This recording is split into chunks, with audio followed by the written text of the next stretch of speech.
Hello, so welcome back in the next tutorial in the series Playing with Clewin. And my name is Pratik, and I'm working at Sense as a facility technologist. So let's get started. So again, we have a new window of Clewin now. We'll open a new file. So in the last tutorial, we have completed these options to make the rectangle, polygon, triangle, and circle, arc to write a name.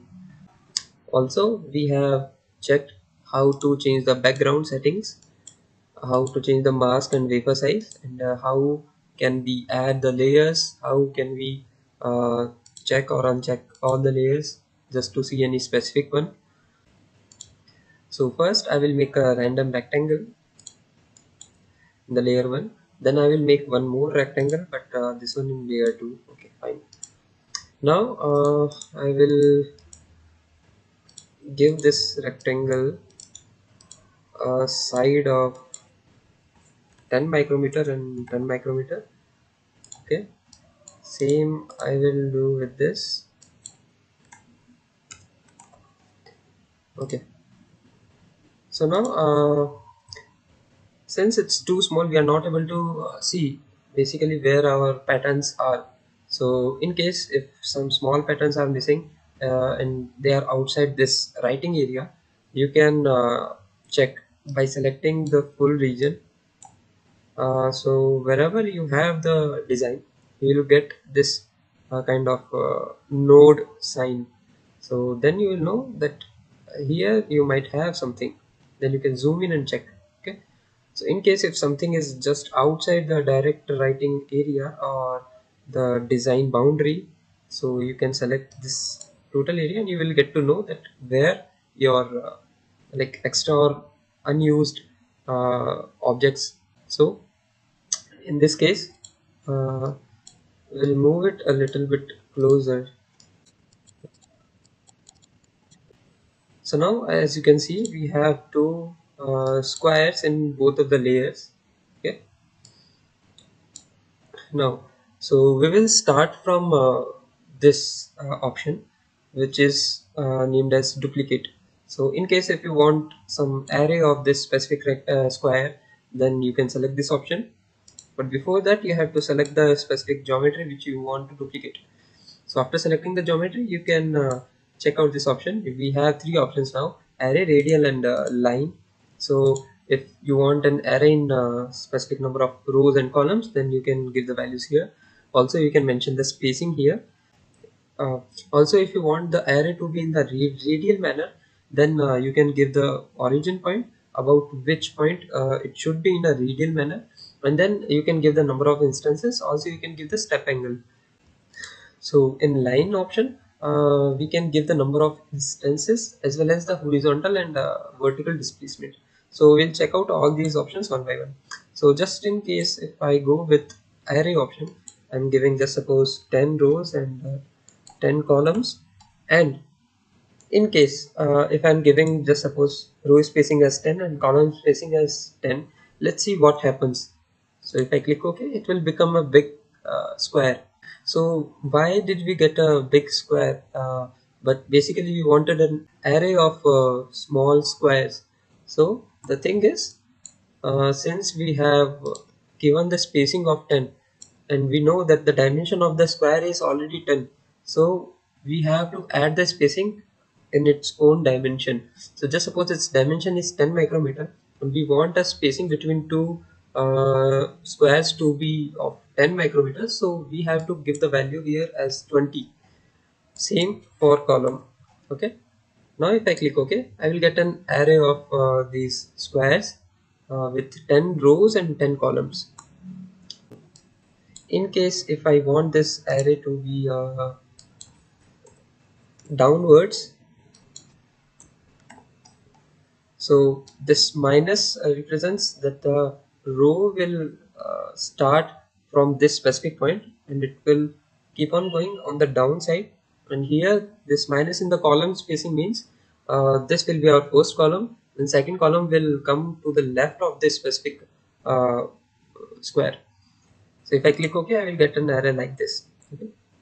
So in case, just suppose if I'm giving, so in case if I want to make an array for this square too, but I want this array to be at the downside, but I want it to start from left to right.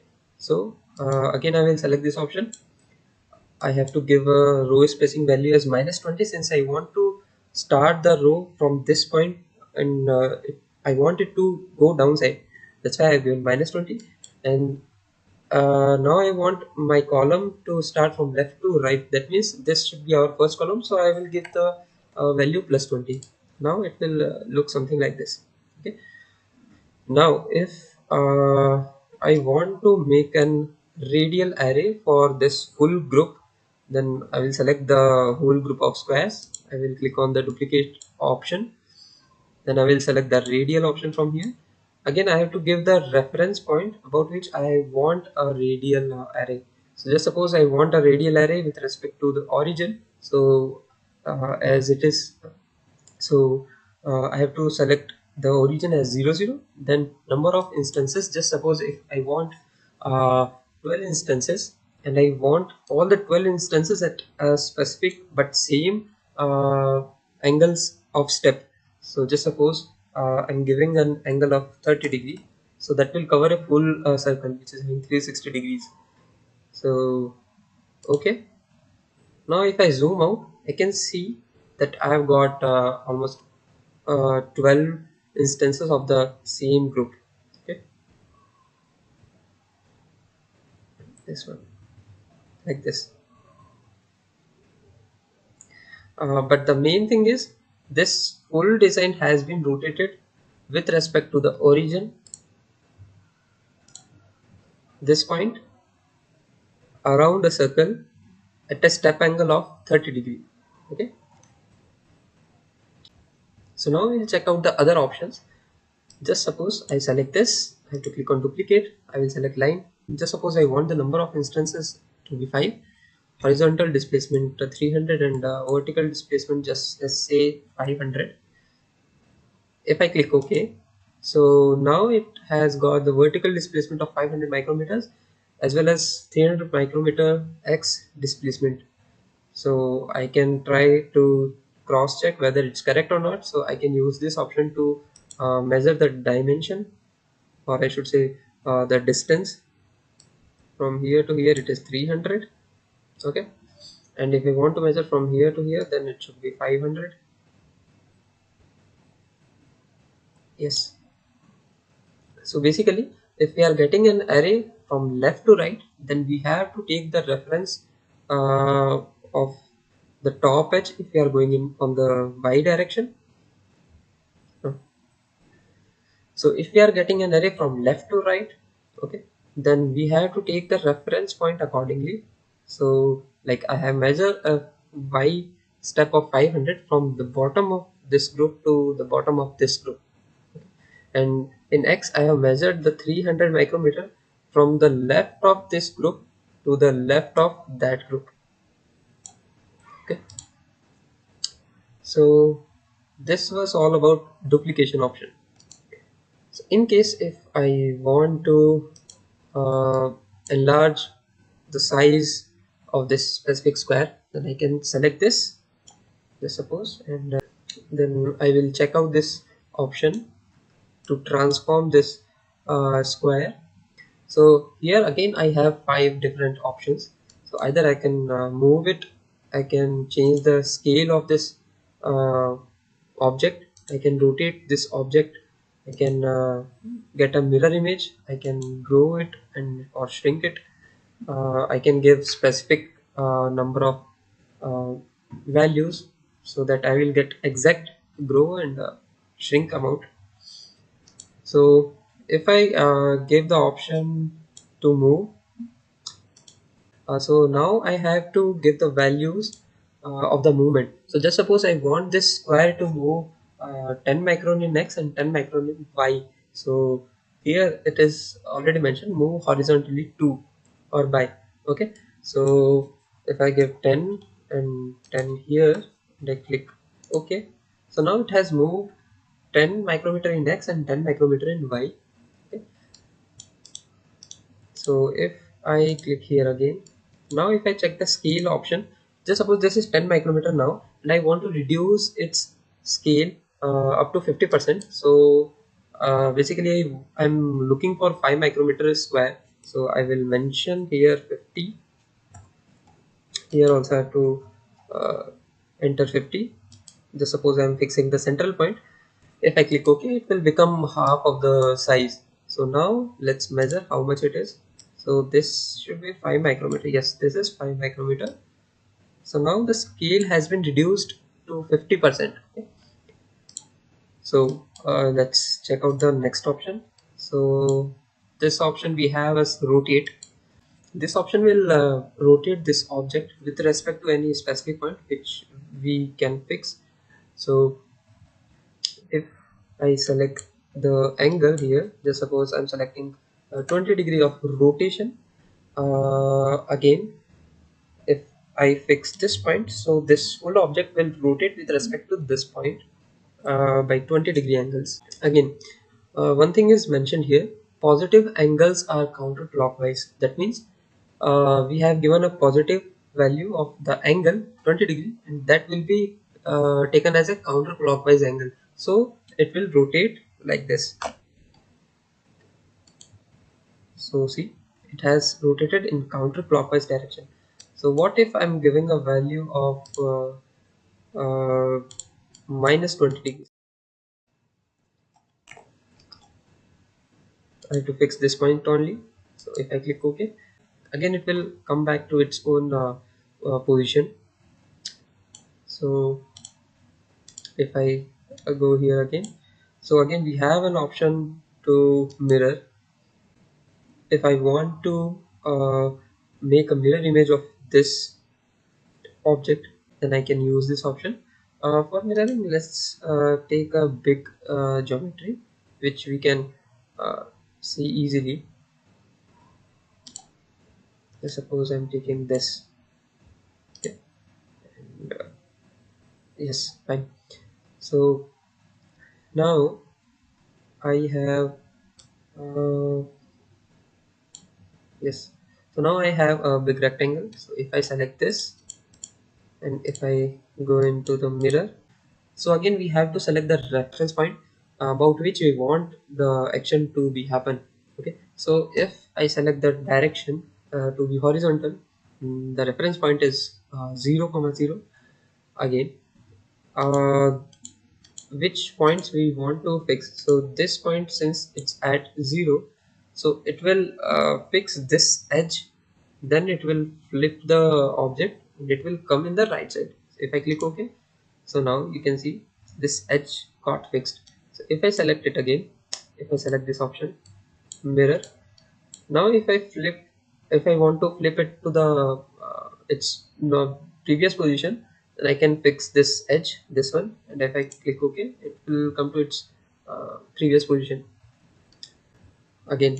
So in case if this rectangle is here, just suppose this rectangle is here, let's just say it's at some angle minus 20 degree. Yes.